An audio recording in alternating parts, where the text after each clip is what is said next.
your parents. I want to talk a little bit about your parents Okay. and their background.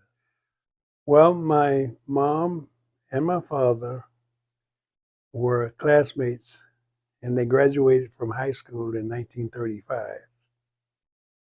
I was born in 37. They were classmates.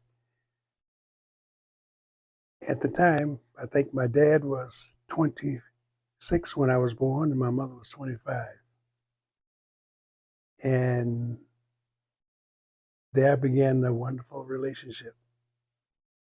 I was always with my grandfather a lot of the time because my dad was in the military.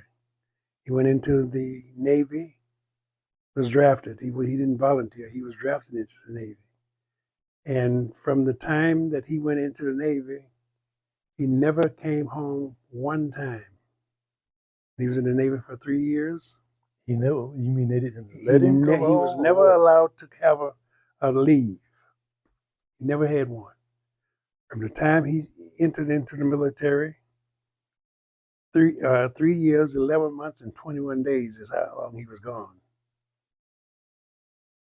And he told us said so much. It's embedded in my mind. 3 years, 11 months, and 21 days that he was in the Navy. He never got one leave. My mother went to New York to see him one time. And the trip from Texas to New York would take 2 weeks, a week to get there and a week to come back.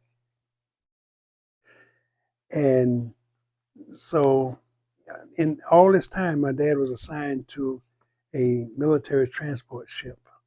The name of the ship was the Blue Goose. And he made 21 crossings of the Atlantic Ocean. And on the 22nd time, the ship was sank. So he it was just fortunate that he was able to live. And when he came back to home, well, we lived on a farm, of course. My grandfather owned all of the land. It was a pretty large, self-contained farm. We had our own food. He raised cows. He raised pigs, chickens, and he also raised cotton, none of which I could pick because I was allergic to the sun. You were allergic to the sun? I was allergic to the sun. Wow. And I know when you look at me, if you look at my pigmentation, you say, how could I be allergic to the sun? Well, what would happen if I was in the sun for an extended period, my temperature would go up.